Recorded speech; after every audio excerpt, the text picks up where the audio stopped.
Generating high-fidelity 3D models directly from text is a significant engineering hurdle, particularly when attempting to do so without any actual 3D training data.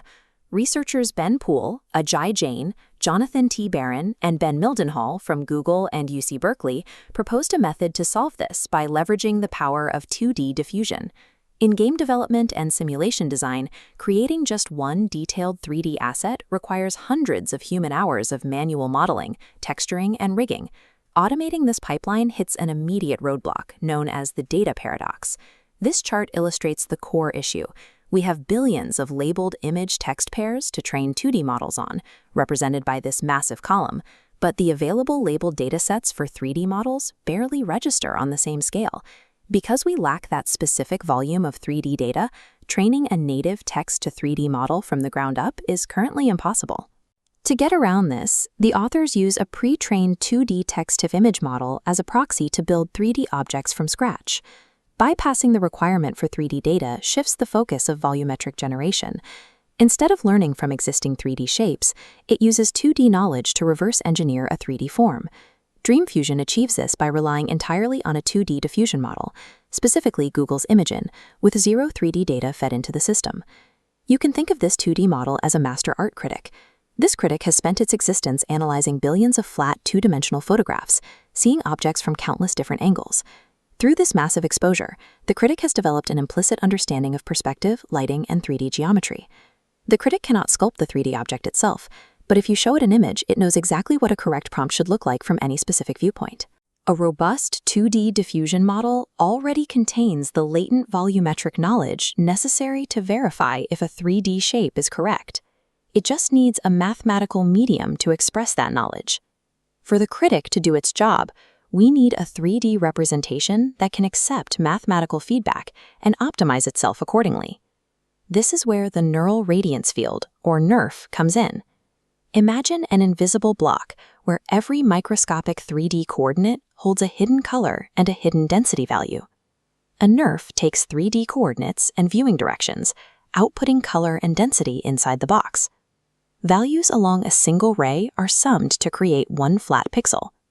Casting millions of rays simultaneously generates a complete 2D image from any angle. Crucially, this entire volume generation process is continuous and entirely differentiable. This differentiability allows mathematical feedback from a 2D image evaluation to flow backward through the equations to update the underlying 3D structure. This brings us to a major central tension. How do we pass those gradient updates from a massive 2D diffusion model into the 3D NeRF without running out of GPU memory? The solution is an optimization loop, acting like a blindfolded sculptor rapidly molding clay, relying entirely on shouted instructions to find the right shape. This flowchart details DreamFusion.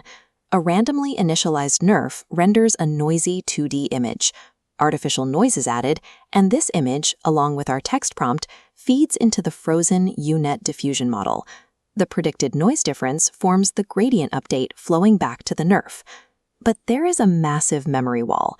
Attempting standard backpropagation through a U-Net of this size to update a NeRF requires more memory than modern GPUs possess.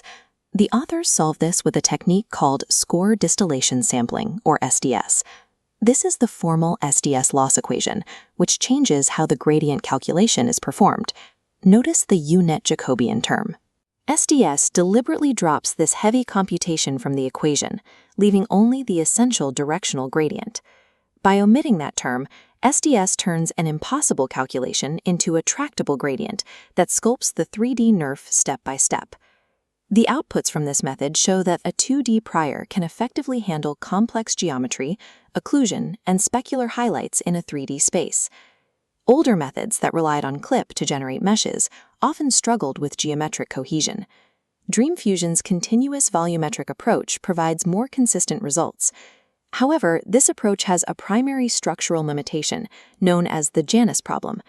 Because the 2D critic expects to see a recognizable feature, like a face, from multiple standard photographic angles, the NeRF will often generate creatures with multiple faces or extra limbs. There is also a computational limit. Generating these models is a slow process because the full NeRF must be rendered out at every single optimization step. The performance of DreamFusion demonstrates how a 2D model's implicit knowledge can be redirected into 3D space. These are the 3 primary takeaways from the research. First, the system bypasses the 3D data paradox. By using 2D text-to-image models as geometric priors, we can generate assets without labeled 3D datasets. Second, score distillation sampling allows parametric 3D models to receive gradient updates from massive diffusion models without hitting a memory wall. And third, it reframes 3D generation as a continuous optimization loop. If you found this breakdown helpful, drop a like, hit subscribe, and ring the notification bell to keep up with Gradient Daily. DreamFusion suggests that our most effective 3D engines are actually 2D models that have simply analyzed the world long enough to understand its volume.